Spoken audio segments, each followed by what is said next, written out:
The way I was treated, I was taken to a prison with quite a low Muslim population. What I'm known for is criticising Islam, so there's been many planned attempts to murder me and kill me in this country. I was taken to a prison with a low Muslim population of 7%, where things were relatively normal. I was separated from other prisoners, but the prison officers made sure they opened my doors multiple times during the day, and they took me out to play pool and snooker with themselves. I was then taken from that prison and transferred to another prison, and I was transferred to the prison with the largest Muslim population in the UK for a CCAT prison.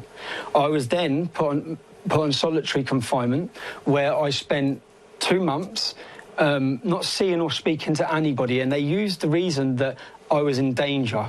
Now, they would have had risk assessments before I went there. I was purposely taken to be put in danger so that then that reason can be used to then put me on solitary confinement. And if you think about what has happened in this case, it took a number of hours to take me before a court, prosecute me, unlawfully imprison me, and then it took 2 months with the prisons moving me to prevent my legal access, shortening my legal visits, and it took months before I got the opportunity to go before a judge. Once the judge heard what had happened in the trial, we found so many illegal and wrongdoings within this kangaroo court that then it took another 2 weeks before I was freed.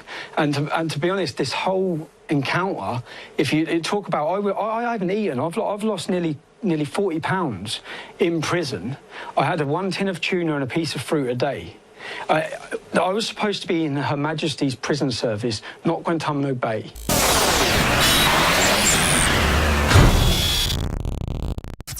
As everyone watching or listening knows, there is a international campaign to create the false consensus that I deserve to be taken off the air and that free speech and the First Amendment need to be removed.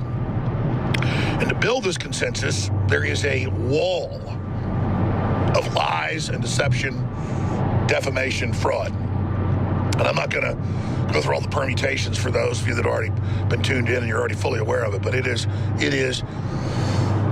massive. I'm bullying the Sandy Hook families, children. I'm sending people to their houses. Not true. I'm beating up transgender children. Not true. I'm beating up children. Not true. I mean, it just goes on and on. And they never show what I've actually said or what I've actually done. I guess it was about a year ago, someone drove into a couple of Muslims outside a mosque in England. And so The Guardian and others ran with the headline that myself and Tommy Robinson had caused it because the person had been retweeted by us.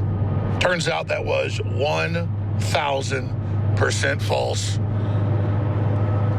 A fake account of Tommy Robinson, a fake account of supposedly mine, had done it after the fact. So that's what the left does. And then they shadow ban you so that the false accounts are on top. And they do the same thing where they say that I say there's a Martian base with slave children. None of that's true. They never show it. So the fake news media is the enemy of the American people, as the president has said. That they go, oh, he says the First Amendment is the enemy. No, he's not calling for getting rid of the First Amendment like the left is and like the EU is. They're the ones that have done it. And then I saw the shocking footage we're going to play here in a moment of Tommy Robinson looking very freaked out, very 1,000-yard stare after being in solitary confinement where the Islamists rain down feces on him daily. We're going to play the video in a minute. It's unbelievable. And it's just very, very haunting to think about how he's been lied about, how he's been deceived. And whenever I'm wanting to have him on or have on, any of his crew, I always get emails and calls. Oh, he's a white supremacist. Don't have him on. Oh, it's discrediting if you have him on. None of that's true. He was never a white supremacist. He was a hero when he was 21, exposing Muslim grooming gangs and massive sexual exploitation that's now been confirmed and real and documented. Just like we confirmed and documented similar things happening here in the U.S., but by corrupt elements of the Catholic Church, Hollywood, and others. Just like we exposed everything else. And that's why we're under attack, and that's why we're lied about. But this tactic where everybody gatekeeps, including on the supposed right wing, oh, don't go on Alex Jones. He's an extremist. You'll get attacked for going on it. Well, it's the same thing that they do to Trump all day. You know, don't support Trump. He says all Mexicans are murderers and rapists. Really, show me the video. Show me the audio. It doesn't exist. So that's the game these frauds are playing. And they're the enemy. They're the problem. They're the issue. And we need to just keep hammering that. But now, as I predicted a year ago, because I know how they operate, they're saying there's going to be blood on your hands, Trump. There's going to be blood on your hands, Jones. You're criticizing the media. And when there's a terror attack against the CNN, or there's an attack that happens, you know, it's going to be on your hands. No, it's you, the left, calling for hashtag hunt Republicans and beating up people and shooting them and, saying the guy that shot Congressman Scalise wasn't a bad guy on CNN, Wolf Blitzer's show. You're the ones doing that. You're the ones inciting the country. You're the ones pushing all that, not us. But I'll tell you, CNN just likes to promote the false flags or the staged events or the provocateur events where they let some crazy Prozac head who's saying he's going to kill everybody, you know, they turn him loose in some program because his last name's Cruz. He wasn't even Hispanic. So he's allowed to talk about he's going to kill people for 3-4 years and be involved in all these crimes, and then you let him get wound up and go kill people, and then you try to block my videos exposing that the police stood down saying I said nobody died at Parkland, which I didn't say. You're frauds, you're liars. So their only problem at CNN and ABC News and all the rest of it is, and MSNBC is, they're not going to want to let some crazy actually attack them. That's why there hadn't been a false flag there yet, because every time there is some type of nutball that wants to do it, they find out about it and stop it, and they should. So the last thing we ever want is violence against the lying scumbag fake media, you know, the corporate assassins of truth. But what we do want to do is expose the fact that they're a fraud and look at every card they could play, because they're really building up towards we're the victims, we're the victims, we're the victims, we're the victims. So 2 + 2 = 4. They're getting everybody lined up and getting everybody ready for something big. And everybody can see it because they're getting their butts politically kicked at high noon. Doesn't mean we're going to have a real shootout with them. It means they're getting their butts politically destroyed. And we're non-violently winning, and that's the good news, and that's what is so exciting. All right, we're going to go to break here. David Knight is hosting. As everybody knows, InfoWars is under unprecedented attack because we're over the target. And then we come back from break, we'll have the video of Mr. Robbins on Tucker Carlson breaking all this down. I want to remind folks, it was only Sean Hannity, Tucker Carlson, myself, Matt Drudge, who would defend Robinson when he was put in jail wrongfully for his speech. And now he's a bigger hero than ever. It's really blown up in their face. He's got to be very, very careful now. He's next level. We've all got to be careful. So do I. So do you. But just remember that everybody else on Fox is saying, take me off the air, and then lying about what I've said. And then going after Tucker and others that have defended my speech. But Ted Cruz gets it. Tucker Carlson gets it. Matt Drudge gets it. If we don't hang together, we'll hang separate. Infowars.com, newswars.com. Next year's news today. Hear it for yourself. Find out what we're actually saying for yourself. Don't just go off the enemy's propaganda, the enemy's garbage. Go off the reality of what we actually say and find out why they fear us so much. Keep spreading the links. Get the free app, Infowars.com/app. But whatever you do, realize this is an information war, and you spreading the word is so critical. And the reason they're afraid of InfoWars is because they're afraid of you. Tell us what it was like for you behind bars. For me, behind bars, the way I was treated, I was taken to a prison with quite a low Muslim population. What I'm known for is criticising Islam, so there's been many planned attempts to murder me and kill me in this country. I was taken to a prison with a low Muslim population of 7%, where things were relatively normal. I was separated from other prisoners, but the prison officers made sure they opened my doors multiple times during the day, and they took me out to play pool and snooker with themselves. I was then taken from that prison and transferred to another prison, and I was transferred to the prison with the largest Muslim population in the UK for a CCAT prison.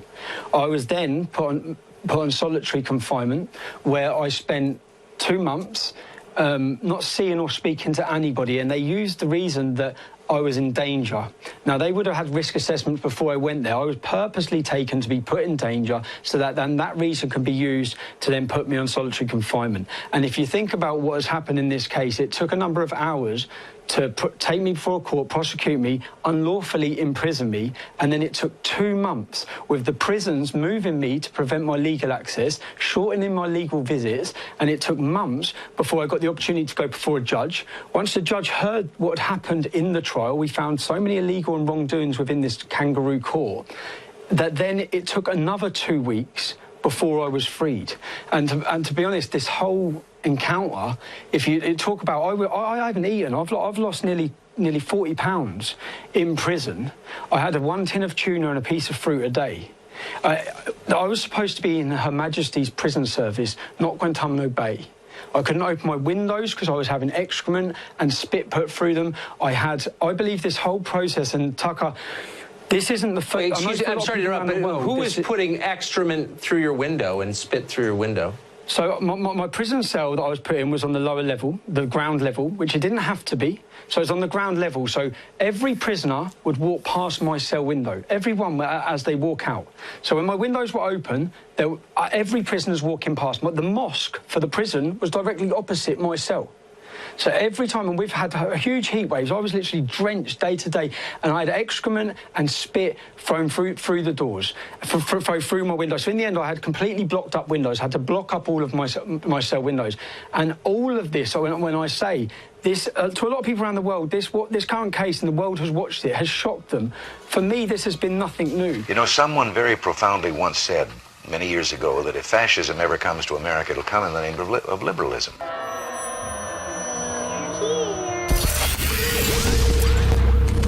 If you are receiving this transmission, you are the resistance.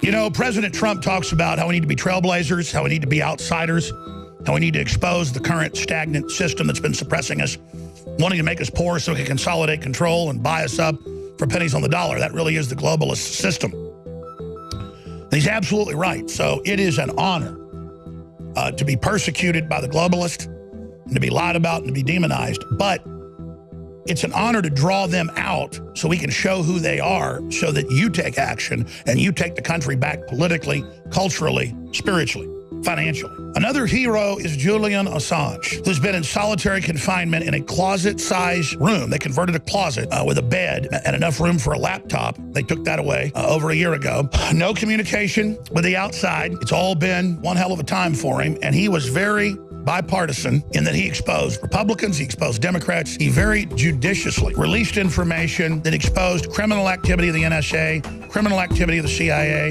illegal spying on Congress, illegal spying on Trump, illegal spying on me. But they had my home number, my old cell, my new cell, and my office line. And they had Donald Trump's Mar-a-Lago private apartment number that I had. Total proof of Obama spying on Trump and yours truly a decade ago. Ladies and gentlemen, this is the real deal. And America's had freedom so long, people don't recognize real tyranny when it hits them right between the eyes. But everyone needs to go to Infowars.com. The article is right up there at the top of the page, red link. Petition to Trump, pardon Julian Assange. And we go over the fact that he engaged in regular journalistic activity and did a wonderful job being advised by top journalism professors around the world, and that he was very, very fair about what he did, and that you need to send the message that he's a hero. Now, I know they claim he's a Russian agent with no evidence and all the rest of that garbage, even though they've released stuff on Russia and Israel as well, and China. But it doesn't matter. It's the right thing to do. And you wouldn't have gotten elected without Drudge. You wouldn't have gotten elected without what you've done, obviously. You can't say it's any one person, but without any of us together, it wouldn't have happened. So we need the president to pardon Julian Assange. And you said in a speech, I don't care who got her illegal server. It's illegal. It's about what she did that's wrong. Don't change the subject. Go back to that instinct, sir. But you told Assange, release it. You said release more stuff. And he's in the crosshairs. And he needs to be pardoned if he's brought back to the United States. We need your support more than ever. They're literally trying to shut us down every day by this point. So please support us by getting the products at InfoWarsStore.com, where we have Super Silver Wound Gel Bullet Points. This is new technology that's an advanced patented technology that's forever changed the colloidal nano-silver market. There's been extensive research on silver salt technology, which includes 20+ safety reports, test series, as well as the first ever double-blind, FDA-cleared human ingestion toxicity study done on any silver product. Formula is 24 parts per million. The 32 parts per million version is FDA cleared as a prescription medical device. It's one of the only OTC products with direct claims against MRSA and VRE, two of the most deadly forms of bacteria that can cause infection. So it's great for first and second degree burns, including sunburn.